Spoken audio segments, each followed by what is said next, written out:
Hello, Truth Transistors. Today I would like to talk about why I unsubscribed to Kent Hovind.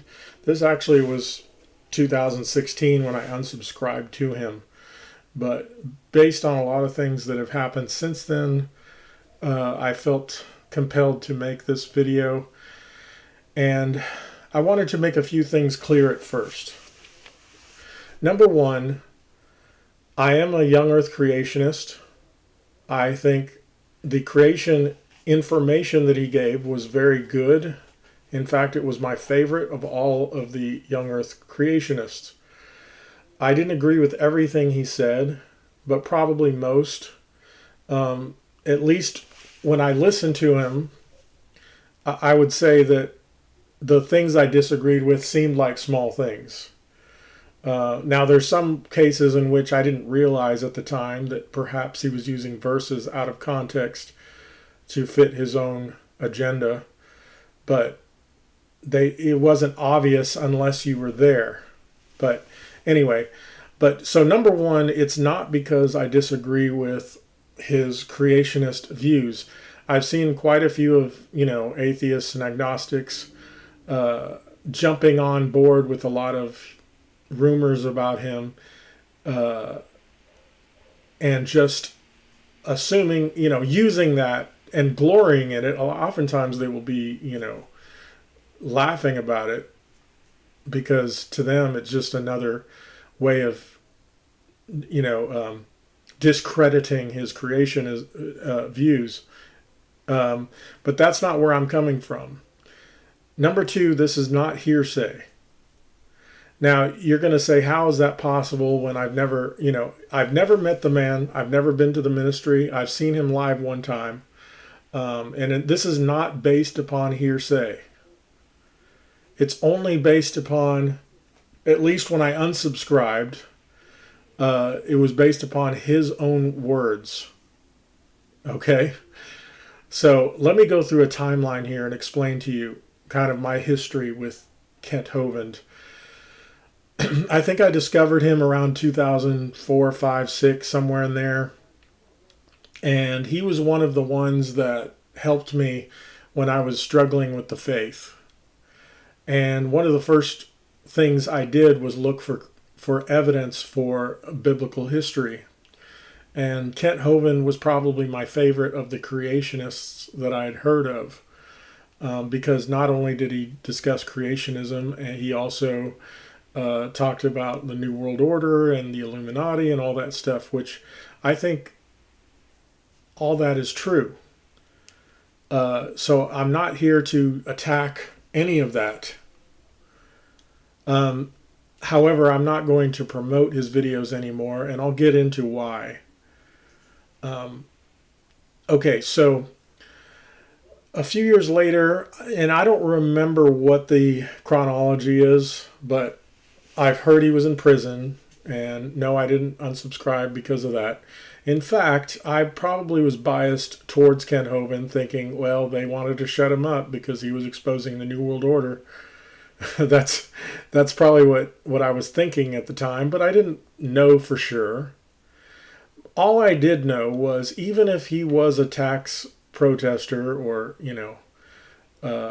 even if he had nothing to, even if he was guilty of all charges, that was not going to cause me to say, well, that means the creationism isn't true. No, I still thought the creationism was at least true. Now, I will say that I remember thinking at the time that, because I do remember videos where he talked about the IRS and that we don't have to pay them and all this stuff. He made his point clear before he went to prison. I do remember thinking that I disagree to. I agree that the IRS is corrupt. I agree that the federal income tax is unconstitutional. I was a Ron Paul supporter. I agree with all that. However, I also believe that as a Christian, what Jesus said when he said, give to Caesar what is Caesar's and give to God what is God, applies to give to Washington what is Washington's. If you look at a dollar bill, George Washington is on the front picture, right? So I guess my thought at the time was, I respect him for making that stand. That's not a stand I'm willing to make. However, I think there's a better way of doing it, and that is through voting.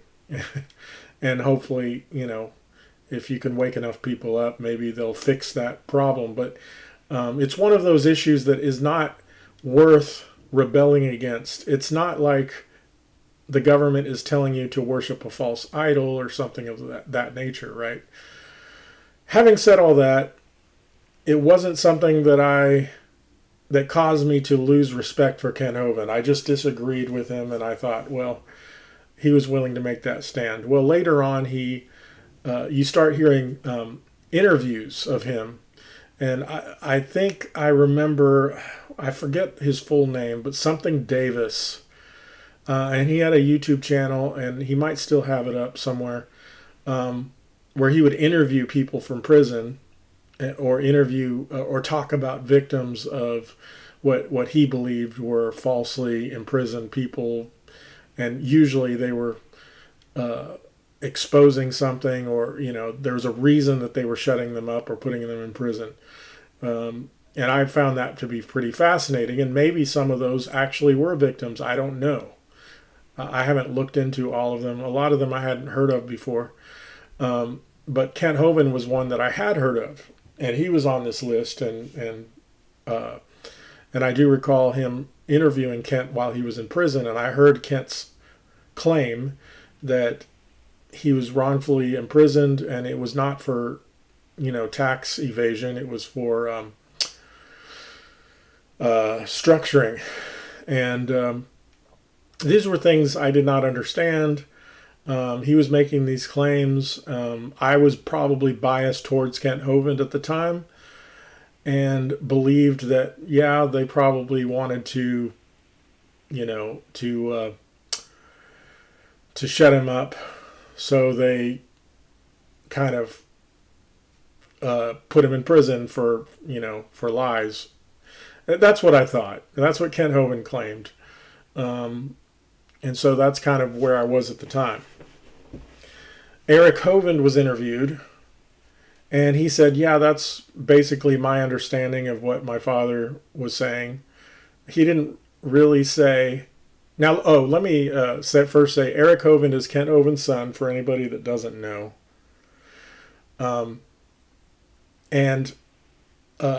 He didn't say anything negative about his father. And that was, when he was in prison, he seemed to at least echo what his father had said about being falsely imprisoned. But Eric, he also didn't say that he agreed with that. He just said, this is what I understand Kent Hovind's defense was, or his father's defense was. So anyway, fast forward to, I think it was around August of 2015, and you can look any of this stuff up, what I'm going to talk about now. Kent Hovind started his YouTube, he got out of prison in August of 2015, and I was excited about it.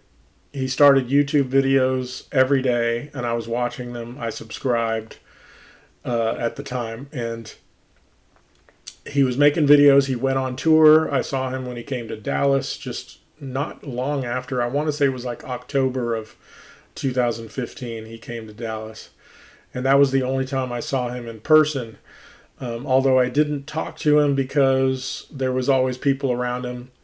But yeah, that was kind of fun to go see him live at the time. And I saw these videos and pictures of him with his family, and everybody looked happy.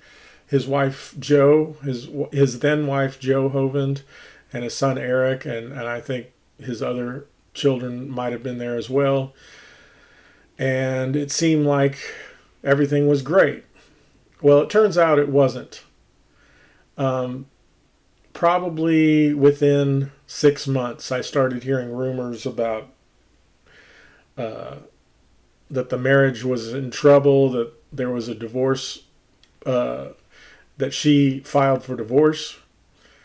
And I wasn't sure what to think because I hadn't really heard that from Kent. I heard that from other people for, I don't know, several weeks beforehand. And a lot of them I'd never heard of before. And I thought, well, they're just trying to stir up things and discredit Kent Hovind.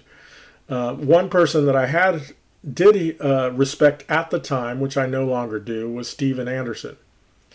And I'm not going to get into why I unsubscribed to him, except, well, I'll just quickly say his view on homosexuality, believing that they could never get saved, is what I disagree with. I do believe it's a sin, but I also believe that they can repent and become Christians. So anyway, regardless, but at that time I still liked Steven Anderson. And Steven Anderson started speaking out about this divorce, and he was taking Kent's side at first. And he said, Eric Hovind is, Kent Hovind was claiming, and Steven Anderson basically echoed this. Kent Hovind claimed that Eric took the ministry, or saved the ministry, bought the ministry, but when Kent got out of prison, he should have given it back to his rightful owner, his dad, or the rightful owner, his dad. So that was Kent's claim, and he claimed that Joe now had a new provider, which was his son. And he was saying things like, that the government had deceived them. He would say that Joe was a Christian, and all this stuff, and he really respected his son's ministry and all this stuff. And he felt like Eric was doing a good job. So he was saying all the right things there, but he had this one discrepancy about getting the ownership back to his own ministry. Now, I was kind of saddened by this. I didn't know why it was so important to him to have the ownership of his own ministry at the time. But I didn't know all the details, so I didn't unsubscribe at the time. I kept listening and kept watching his videos, but I also was hearing these other things. Well, Steven Anderson obviously taking Kent Hovind's side, and he blasted Eric Hovind. And, I'm like, wow, why all these people are attacking Eric Hovind, and I didn't really know what to think about it. I don't, like I said, I don't like to use hearsay as evidence of anything. Here I am just hearing all these rumors, and I'm hearing Kent's side. Eric he really didn't say much. There is an audio clip of them having a discussion about it, and it was all above my head. I don't know what the truth is on that. I didn't know at the time. And then there's an interview where Eric said, I don't want to say anything negative about my dad. He said, what I respect about him is also what is frustrating about him, and that he's very determined and focused on ministry, even if he's pushing people out of the way. Not those exact words, but you can find Eric Hovind talking about his father. There's still videos up if you want to hear it for yourself. So Eric didn't really say a whole lot about the whole situation. He mentioned it a few times. I haven't really heard much from Joe. The only thing I've heard from Joe, there's an audio clip on YouTube you can find where Kent and Joe are having a conversation while Kent is in prison. And, Joe is talking about making changes, and Kent seems pretty determined on doing things the same way, and she seems very concerned about that and afraid of that, afraid of that she doesn't have hope for the future. And so you can hear that clip as well. But anyway, so all of a sudden, then I hear about the divorce, and the divorce is being filed, and I remember Steven Anderson then took the opposite side. I don't think he defended Eric, but he then attacked Kent Hovind for getting divorced. Because apparently for Steven Anderson, divorce is never right in any circumstance, I guess. I don't know. But at the time, let me tell you what the red flag was. I still didn't unsubscribe to him at that time. I didn't make any judgment on who was right or wrong in the divorce. What I did do was I was thinking that anybody in ministry who is having issues with their marriage should step back, not necessarily permanently, but, step back from the ministry and put focus into their marriage. And I remember this was, the divorce, I think, was going through around May or June of 2016. And I heard rumors about it for several months before that. But Kent Hovind confirmed it on his own channel, because I was very reluctant to believe just anything anybody else said. But Kent Hovind finally acknowledged, yes, they got divorced. May or June of 2016. And so, like I said, I did not make judgments on who was right or wrong in the divorce. But people in ministry, a pastor, a missionary, an evangelist, etc., if they are having marriage issues, I believe, and I think many, apparently, I found out later that many pastors did give this advice to Kent Hovind, but he didn't listen. And that is that they should step back from the ministry for a while and focus on their marriage. And yet, I remember thinking at the time that this was going on, and I was remembering back to when he got out of prison, he immediately was making videos every day and was going on the road, which seems fine unless you're having marriage issues, right? And it makes sense that he had marriage issues because he was in prison for 8 years. And I found out later, I didn't realize this at the time, but I found out later that even his wife Jo was in prison for like a year. And so I didn't realize that. But so I remember thinking back and realizing, oh my goodness, so here he was full throttle focused on his ministry, and yet his marriage was in trouble. And that was a red flag for me. I did not unsubscribe to him yet, but it was a red flag. And, and he blamed everybody but himself. He blamed the IRS and the government for his marriage falling apart. And then he blamed his son for becoming the provider for his wife. But he never took any blame on himself.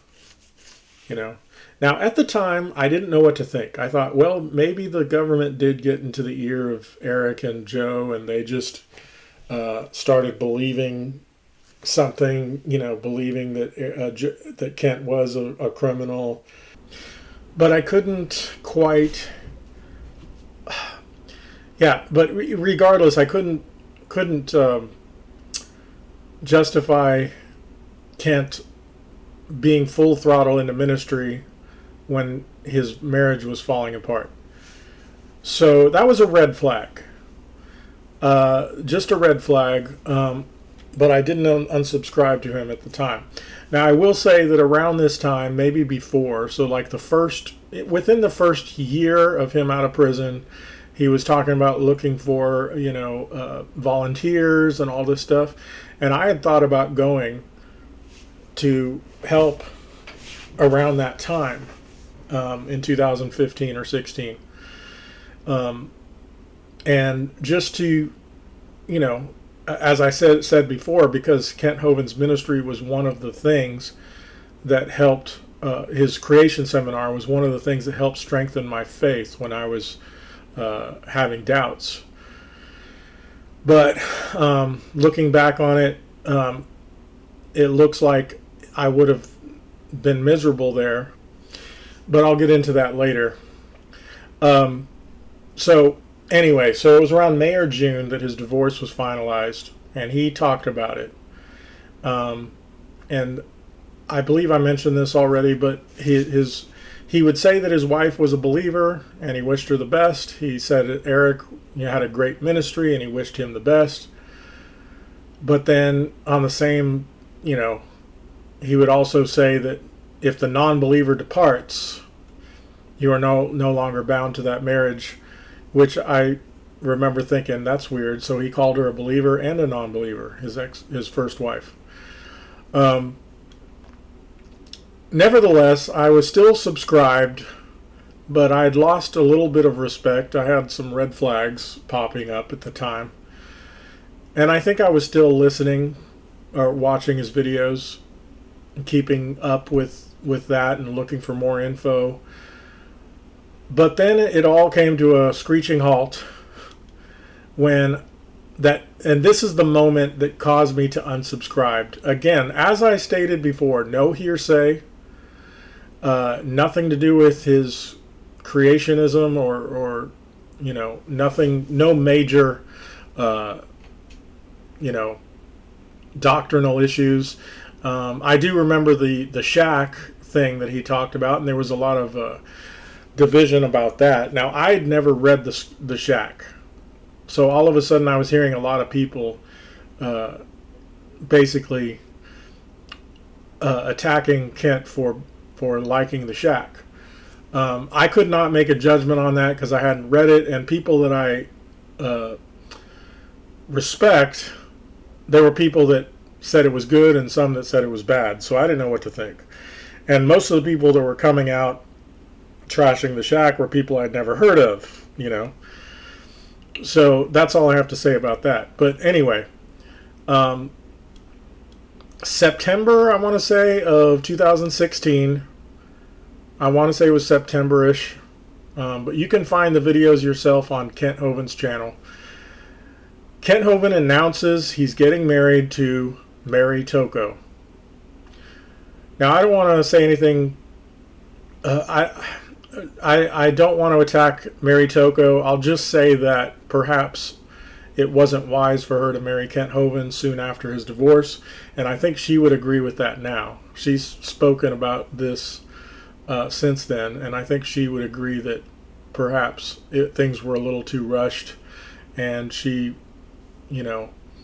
but anyway, that's all I would say about her. But I don't have anything else negative to say about her, other than maybe just a little unwise to marry somebody soon after a divorce. Now, this is why did I unsubscribe? So I unsubscribed as soon as he announced that, and the question is why.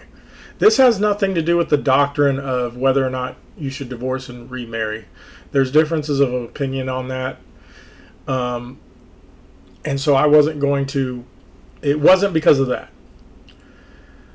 but it was the fact that he was a believer. Joe Hovind was a believer according to his own mouth.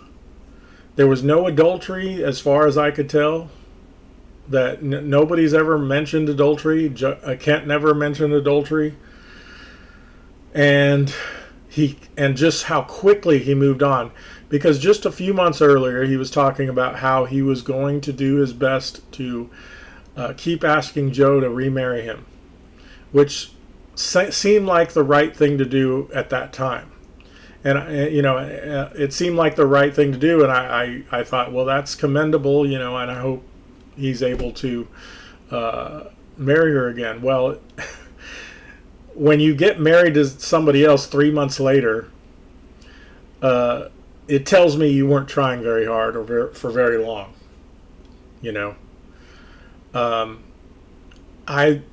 There were some red flags, and now there's just something wrong. And I knew it in my heart. I didn't know how bad it was at the time. I just knew. And there was no hearsay involved. It was just based on a timeline and just listening to Kent Hovind through this time, kind of disregarding rumors that I was hearing. But just based on Kent Hovind's show alone, would have caused me to unsubscribe. And I was always very careful because I knew, believing that there is, Satan does like to attack his people, sorry, not his people, God's people, and likes to attack the truth, and perhaps somebody in Kent Hovind's shoes who was telling a lot of truth is in very shaky ground and under more attack, in a sense, because they're sharing the truth. And what do I mean by that? Perhaps more temptation, right? Satan's going to be after them more, right? He wants them to fall.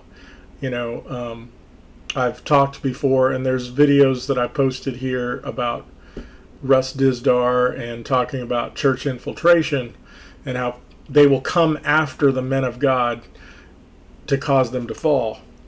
Now I don't know if I don't think that's what's going on here now that I've looked back on it. But at the time, I wasn't sure. I just know that, okay, if he repents or confesses that it was wrong for him to get married again, if he confesses that, and says, look, I made a mistake, I was ready to jump back on. I was waiting for maybe some acknowledgement from him to say, okay, this was not wise. Now, that does not mean I think he should divorce Mary now and go back to Joe. It is what it is, but I think I would have liked to have heard some kind of acknowledgement that maybe he was putting too much emphasis on ministry and ignoring his family or ignoring the problems and not doing enough to resolve it. I was looking for something like that. I was hoping for something like that. But it didn't seem to come out. Now, I stopped listening to him very often at this point. Every once in a while I would listen. I still listen to his old creation seminar stuff, and I still at that time, and I still promoted or would tell people, hey, you need to check out this creation seminar that Kent Hovind did. And if people knew about other stuff, I would say, well, I don't agree with Kent Hovind on how he does a lot of things, but I still think this is good information, and that's kind of how I would tell people at the time. So moving along to he's married to Mary Toko. I saw some videos with her, and all of a sudden I found there was this YouTube channel called Lies of the Devil that popped up. Now, as I stated before, I was very, very careful. I've always been very, very careful about hearsay on matters. As far as I knew, all Kent was guilty of was neglecting his first wife, getting, he got divorced, and then rushing to marriage again. I didn't really know anything else. But to me, that was enough to unsubscribe. However, the Lies of the Devil, the guy's name is Theo, apparently had been, he was a tech worker. And I can say that because Kent Hovind has acknowledged that Theo used to work for him as well. And Theo was making all these accusations, and I wasn't sure what to do with that. To me, that was all hearsay. And one of them was that Kent Hovind started dating Mary Toko before the divorce was finalized. And to this day, I don't think there's any proof of that. I disagree with some of his exposing some of the things that he talked about, like that they were holding hands while they were praying. They were in a group, I believe. And maybe there's more to that I didn't know. But as far as that goes, I'm not convinced that he was having an affair before the divorce was over or anything. It's possible, but I don't know. I really don't know. But other things Theo talked about was how he was wrongfully treated when he was there. And again, I was open-minded. I was listening to his thing, and then I went back and I found Kent Hovind responding to it and giving his side of the story, and that's what I always try to do. In fact, I would have hoped that Eric and Joe would have spoken up more. I would have been interested in hearing their side. But they've kind of been very quiet about Kent since the divorce. But, so Kent gave his side of the story and said that Theo just wanted to, he was in there trying to take over the ministry and the finances, and that, now he's, they told him he had to leave, and now he's a disgruntled ex person that worked there, and I'm like, I don't know what to believe on this. I already lost respect for Kent Hovind. However, I don't want to just start believing everything that I hear, and one thing that I did know was atheists and agnostics were going to jump on all the problems that were going on with joy and laughter. They were loving this. And I saw a lot of that stuff, about his first divorce. And of course, they loved to jump on that. Probably didn't know all the facts themselves, but they were just completely saying, yeah, see, what he did his family wrong and blah, blah, blah. And they did all that. And they said, so, his creation stuff is false. That's how they, and they would laugh about it because they liked mocking Kent Hovind or Christianity and creationism. So I've never taken that seriously, ever. That's never has, in fact, it bothers me. And it bothers me because, and this goes for Ravi Zacharias or any church leader that ends up being a bad example and causes many to question their faith because that was the person that led them to Christ, or their ministry led them to Christ, right? And of course, agnostics and atheists are going to attack that ministry or the information. So when this divorce stuff came out, they were laughing. They were just laughing about it. Now, going back to Lies of the Devil and Theo, I'm not saying that he's one of those, at all, because he claims to be a believer, and I respect that. He's coming out as an ex-employee or an ex-worker, I should say. They're not really employees, I guess. They're, well, maybe there's disagreement on that as well. That he used to work there, and so to me, that is a legitimate person to listen to, based on the fact that he is a witness. It's just a question of, was he a disgruntled witness that, is trying to just get back into fame, or is he being legitimate? So at the time, I did not know. There was a few things that I didn't think were very good informationally at the time that I thought, well, that's a bit of a stretch, but I was still open. And somebody that he was connected to, named Deborah, who also worked there, also would speak out against Kent Hovind. So this was two people that came out of Dinosaur Adventureland and saying how they were mistreated and things. And you can go listen to their channels. It's Lies of the Devil. Make your own decision. Listen to it. Listen to Kent. But I will tell you emphatically that Lies of the Devil didn't really convince me of anything at the time. And I'll say that as of today, it's more believable. A lot of what he said is more believable today than it was then.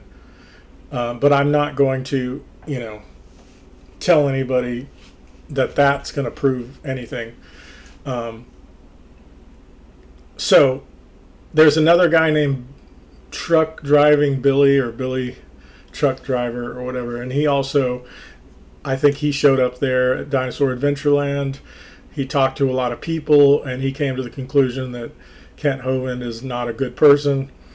That was another one that I heard, and of course, Kent Hovind, in all of these cases, had an answer, and said no, they were just disgruntled, and they had to leave because they were sowing discord, or whatever his thing was. So, but I wasn't sure. But I will say it was kind of like a very sad time because I'm like, man, it's just like I think his creation seminar is great, and these disgruntled people are coming out. I know that atheists are having a heyday with this. That bad things are, or at least disgruntled people, that there's, problems, right? Well, so Mary Toko then leaves him, and that's another red flag. I'm like, whoa. Because, the more people that start, more witnesses that start speaking out against somebody, the more believable it becomes. Early on, there's one or two people, and it's like, to me, it's like hearsay. But as time goes on, there seems to be a pattern that's building. So Mary Toko divorces, and now he's married to, and quickly gets married to Cindy Lincoln. And Mary Toko gave her reason. She didn't say much at the time. I want to say this was around 2018 that she got divorced. I mean, it was like not very long, a year and a half, 9 months that she was married. And I'll just say this quickly, because they weren't married by, with a license. I do not have a problem with that. Some people made a big deal about that, but I did not. For me, it's more about two things: vows and witnesses, and to me that makes, before God, a marriage legitimate. But I'm not a big, to me, the license stuff and the legal wedding and all that is not a big deal. But she left him, so he basically said, well, that's basically annulling the wedding vows, so now he's free to get married again, of course. So he marries Cindy Hovind. Now, I didn't know the details of this. It didn't seem like he said much about this, but Theo had talked about it, and I wasn't sure if it was just rumors that he was dating, that he was with his third wife, or what. I didn't know what to think about that. But it turns out it was true, and then that one ended worse. There's audio, and let me just say this, okay? Cindy Lincoln, it was his third wife, and now she has a YouTube channel, and she has posted a lot of stuff because apparently she was treated terribly over there. I'm going to give you some audio here that is perhaps this proves that Kent Hovind is a liar. And you can make that decision for yourself. And from there, I would encourage you to go look at Cindy Lincoln's YouTube channel, listen to the videos, and come to your own conclusion. But the reason I'm making this video is because all of this information has convinced me that Kent Hovind not only rushed to a second marriage, or a third marriage, or fourth marriage, but there's a lot of evidence that Kent Hovind is a narcissist. And I did not come to that conclusion through hearsay alone. The hearsay and the witnesses, it was through witnesses, not hearsay. Witnesses, many, many, many witnesses. It wasn't just an ex-wife that was abused by him or mistreated by him, but other people that worked there. Not just Theo, but many others have come out and spoken about the conditions and about how they were treated.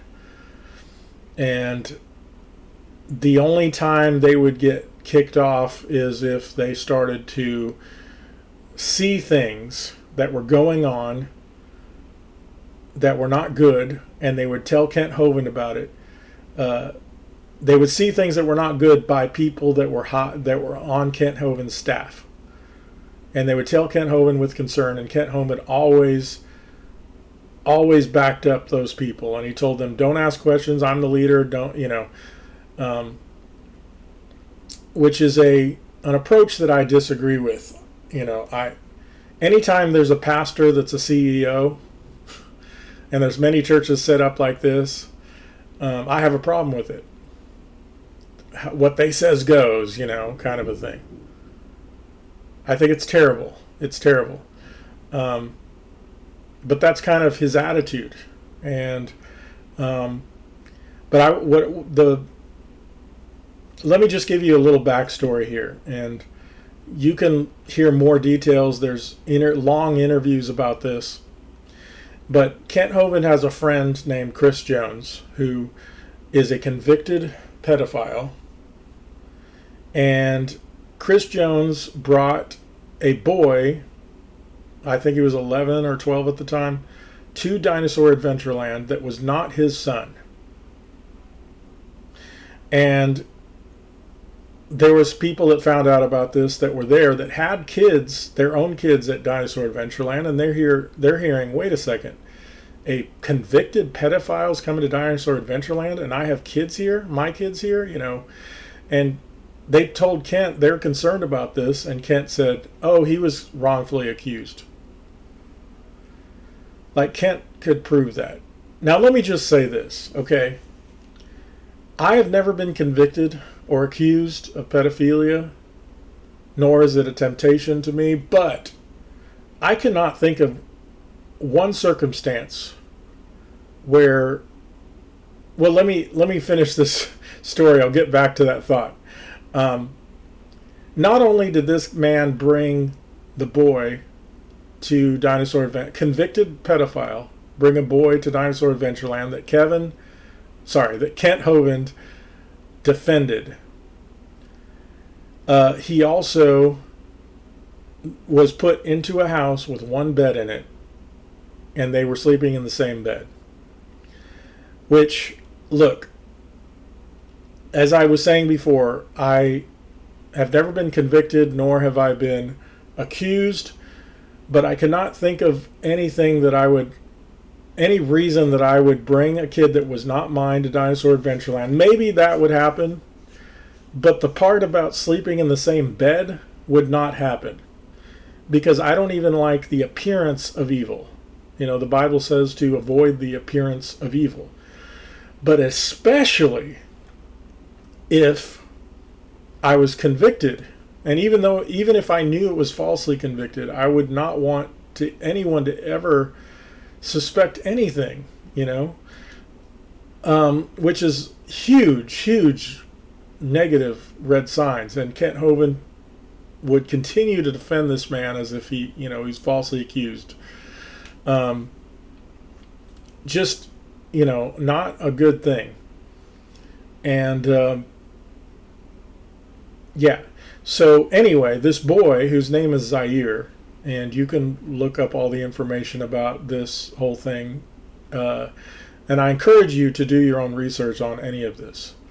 The boy's name is Zaire, and there were these other podcasts and people that were very concerned about Zaire because he ended up not, he was suddenly not there. And they were trying to get a hold of him and his mom, and they couldn't. And they were very concerned. And they asked Kent, they said, can you, do you know where he is? Is he okay? And Kent Hovind said, no, he's fine. I talked to his mother. And, well, let me just play these two things back to back. And if this doesn't prove to you that he's a liar, I don't know what will. All right. So there was a young boy who ended up, I believe his name is Sear, who came on the property with Chris Jones. And Chris Jones, according to a lot of these different websites, I don't know Chris Jones personally myself, but according to TTOR, Truth, the Objective Reality, who was a Christian who made a video, he's also a young earth creationist. He stated that Chris Jones has several counts against him for lewd behavior and sexual acts with children, or whatever the case might be. You can talk about that if you want to. But the issue is that everybody's getting wild and excited about is that the child apparently was brought there. You had a guy, I believe, Mr. Hansen or something like that. I don't know his name. I'm sure you'll know who I'm talking about.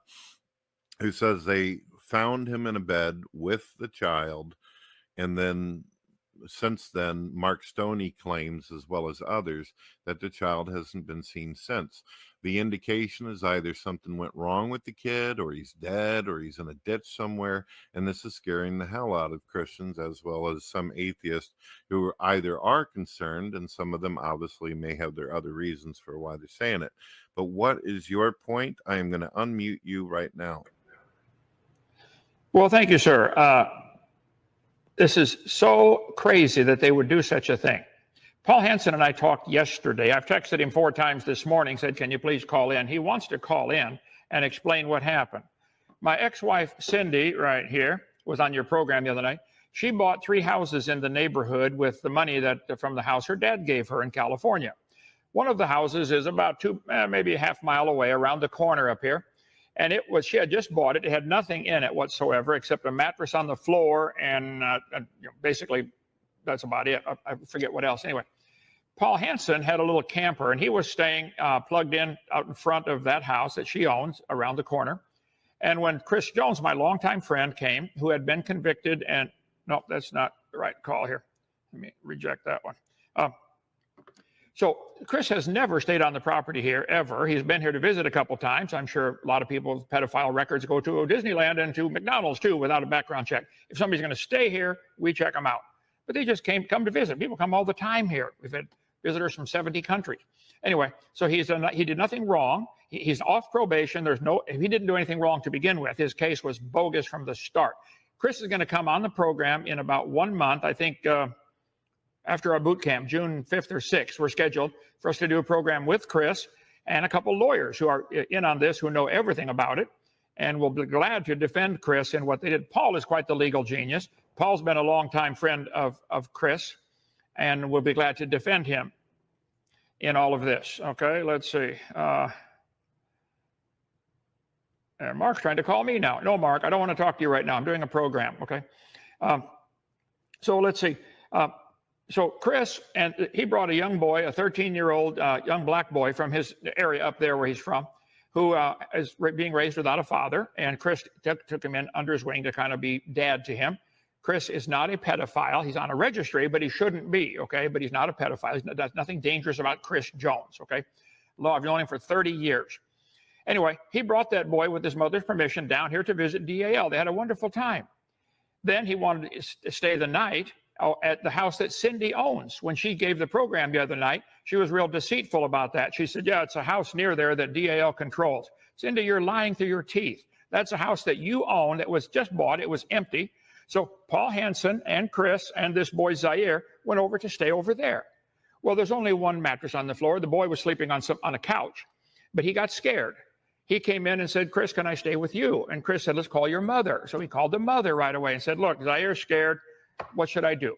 She said, well, that's fine. He can stay in the same. It's a queen-size bed on the floor, both fully dressed, stayed on the bed. Paul came in the next morning and said, Chris, it doesn't really look good. He said, look, what do I do? The kid asked if he could stay with me. He was scared. I didn't do anything. See, some of those who have pedophilia on their brain think, oh, man, if a boy lays down with a man, it's got to be sex. No, it doesn't. Maybe the boy needs comforted. There's a lot of privates in this foxhole that go hug their sergeant. Please protect me when the bombs are flying. You morons that are perverts, all you can think of is pedophilia. The problem's in your brain. There was no problem with Chris or Paul or the boy Zaire. The next day, Chris took the boy home. This came up that Mark Stoney keeps bringing this up. Where is this boy? I called the mother probably a week after this event. She said, what do you mean? He's right here.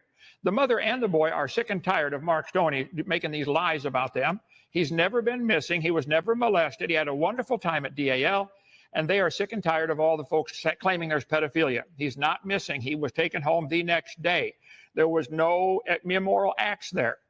But some of you can't think outside that box. So I'm sorry, but they're lying, okay? There was nothing wrong. And it was happening in Cindy's house. Also, no, but I'm not going to lie on that man either. Yeah. I'm not going to lie on Chris. He did tell me when I first brought him around my family, he did tell me that he had charges. And he told me that they were not true. Yeah. And like I said, I feel like everybody deserves a second chance.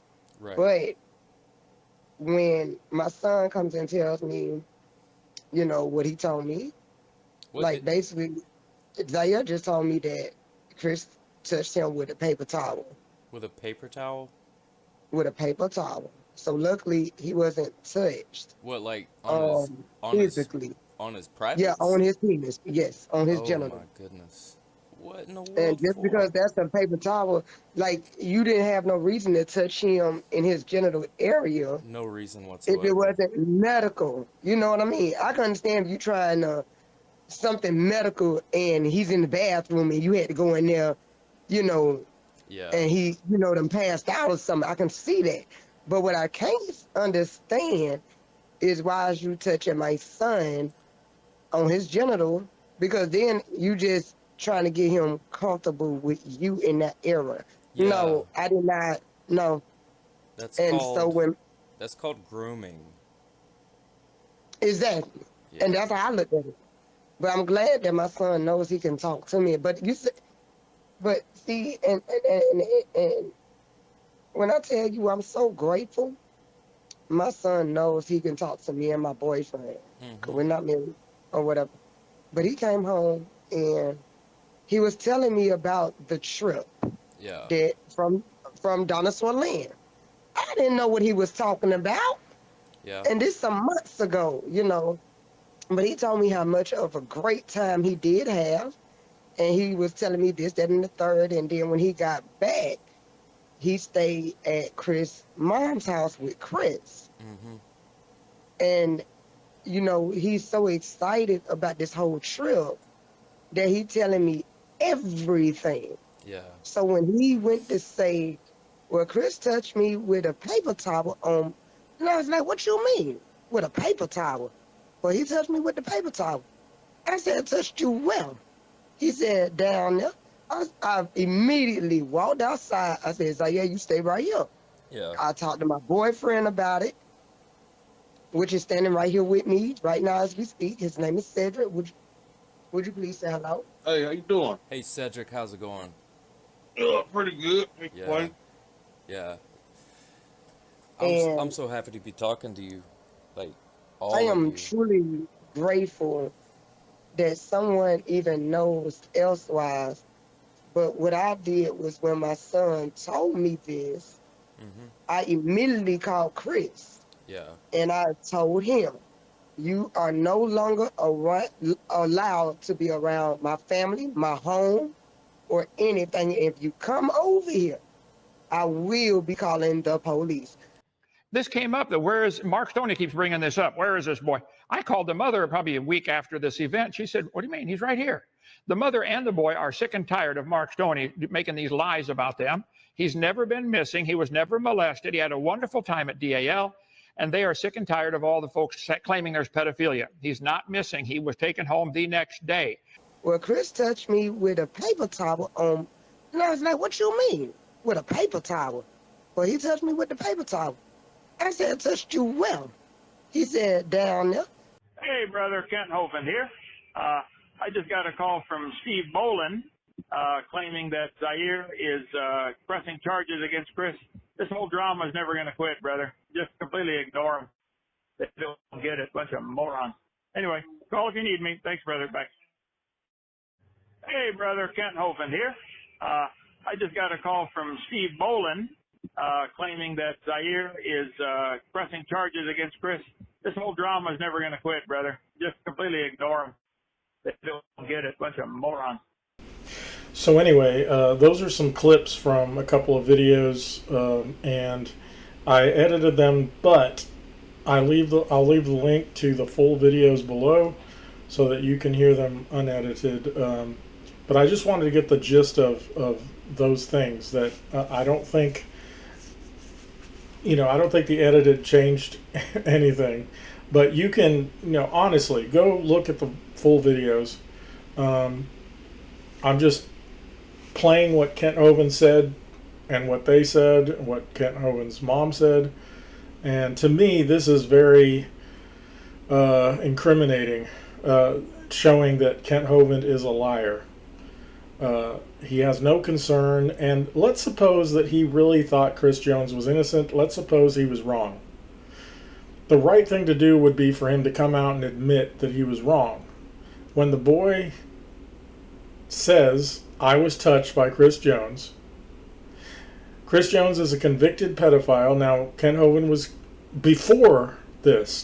This was not what convicted him. I want to make that clear. He was convicted a pedophile before he brought Zaire on over to Dinosaur Adventureland. It's just the fact that Ken Hovind continues to defend him, even now that a boy has said, yes, he touched me there. It just amazes me. And then not only that, he calls him a moron. So it's just very saddening. Now, that's one situation, one deal in which I would suggest Kent Hovind has exposed himself. That was all, I think that is proof that Kent Hovind is not an honest person. Now, as far as all the witnesses and the hearsay and the rumors and that's two different things. But when people are witnesses, you never know who's lying and who's not. But I think over time, when many witnesses come out, and you have things like this that prove that Kent Hovind is a liar, all of these witnesses start to become more believable. And Cindy Lincoln has many videos now that she has, and many of these things she has recordings of when she was with Kent Hovind, whether it was Kent Hovind recording her or she recording him. And I would just encourage you to go check those out. But this is, many other people that worked at Dinosaur Adventureland have said that the working conditions, where they work long, hard hours and they're volunteers, and if they take a break or they want to take a day off, it's almost like Kent Hovind just becomes a dictator and tells them, you're not here to sit around, you're here to work, or else you're not welcome to stay here, those kinds of things. And there's other issues. There's a man there that, sticking with pedophile, there's at least another convicted pedophile at Dinosaur Adventureland. And there's another guy that witnesses have said he's had drug problems, and Kent Hovind continues to defend him, and he works with, does the tech work for Kent Hovind. But what I'm starting to get the idea of, based upon witnesses and based upon what Kevin Hovind says and what the witnesses say, etc., there seems to be this thing where Ken Hovind has people on his staff that are his yes men.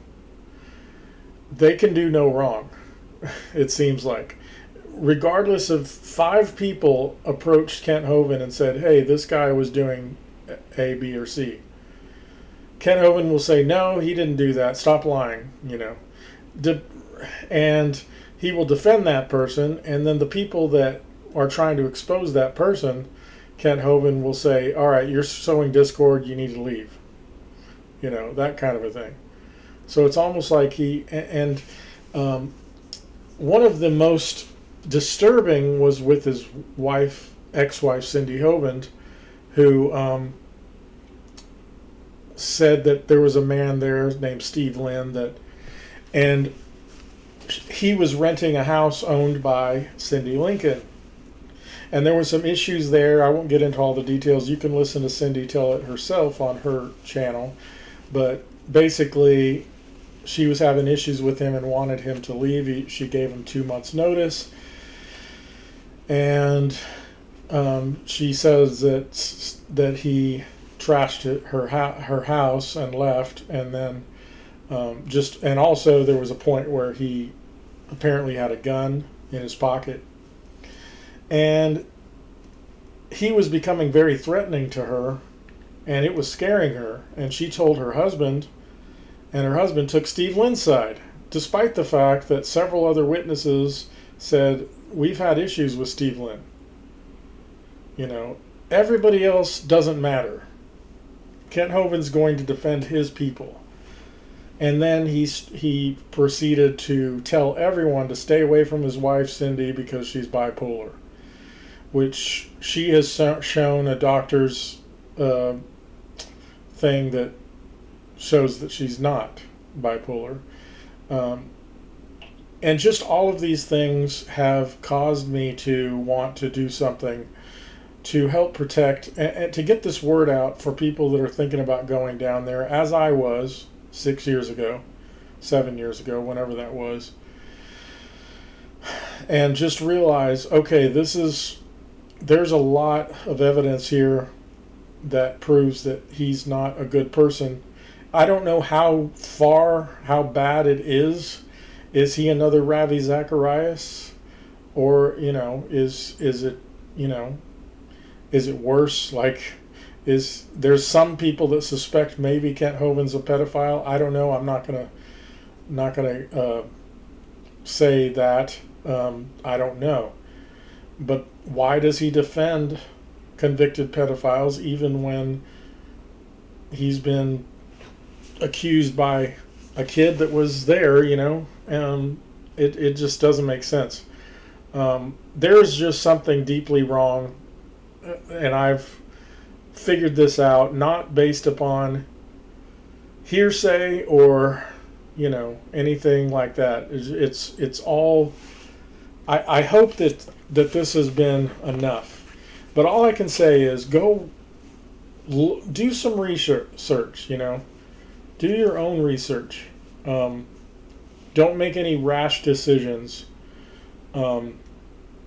But I would like to share Cindy Lincoln's GoFundMe if I can.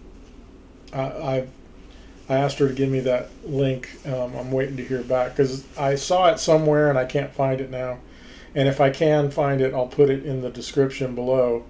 And if anyone feels compelled to help her get a lawyer so that she can fully expose Kent Hovind. I think he's already exposed. The audio and the evidence is out there. But unfortunately, oftentimes people just don't pay attention. There was a situation with Johnny Depp where he took him 6 years, despite the fact that the audio was already out there, that he already showed this audio, put it online, that was used to prove that Amber Heard is a narcissist, right? And that's somebody, Johnny Depp, somebody with millions and millions of dollars. It was easy for him to get, the coverage. I mean, not the coverage, the lawyer and everything, and get it out there, get his name cleared. And he's a rich man. And unfortunately, this just judicial system does not favor people that don't have a lot of money.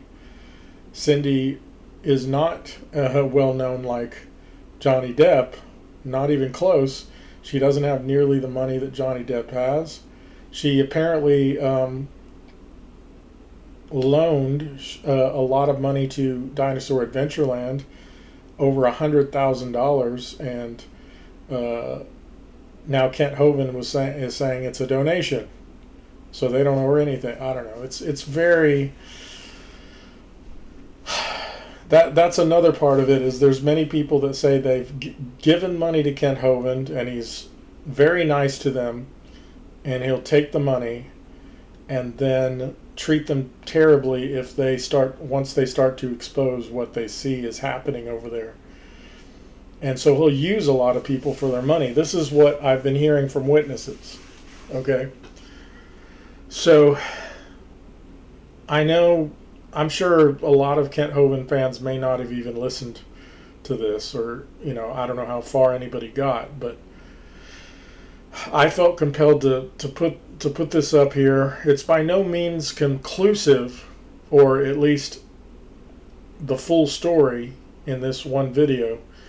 I just wanted to share my story or history with listening to Kent Hovind, and then hearing all of this stuff and how I processed it. and thought that I would do a little part in helping, or at least getting the word out to say, okay, this is a wolf in sheep's clothing, and probably a narcissist. And this is, and I thought about that, because one thing that angers me is narcissists that are preachers, and why is it there's so many of them? I don't think it has anything to do with just, it's not Christianity, but it's positions of power that attract the narcissist. They like to be in places of authority, whether it's government, of being a police officer, or a religious leader. And oftentimes they can become cult leaders, And so I think that's the thing, is they know how to charm their way to those positions of authority and power. And a religious leader, why there's so many of them that are religious leaders and become cult leaders, in fact, is because they can use God and guilt people. That's one of the ways they guilt people into following them, because I'm a man of God and you better not speak against the Lord's anointed, that kind of a thing. And I don't think this is an issue with Christianity. I think it's an issue with people that use Christianity for their own means. And I think that's one of the most damaging things anyone can ever do. So take this information and do with it what you will. I hope and pray that you've listened to this, and I hope that you take it seriously and take it to heart, and if God leads, that you would help her with the GoFundMe. And if I can't find it, you can find it on her channel somewhere, I'm sure. So anyway, pray for Cindy, pray for those people at Dinosaur Adventureland, and pray for Kent Hovind. I know a lot of people say narcissists can never change, but I don't believe that's the case. I think nothing's impossible with God, and my hope is that he repents, and I think if he does, eventually his ministry would become stronger, I think. I don't think it would fall apart. I think it would become stronger if he repents, acknowledges these things, because as it stands now, he's with his fourth wife, and right now she says everything's good, but it wouldn't surprise me if within a year or two she is speaking out against him like the last two have. All right, thank you all, and have a wonderful day.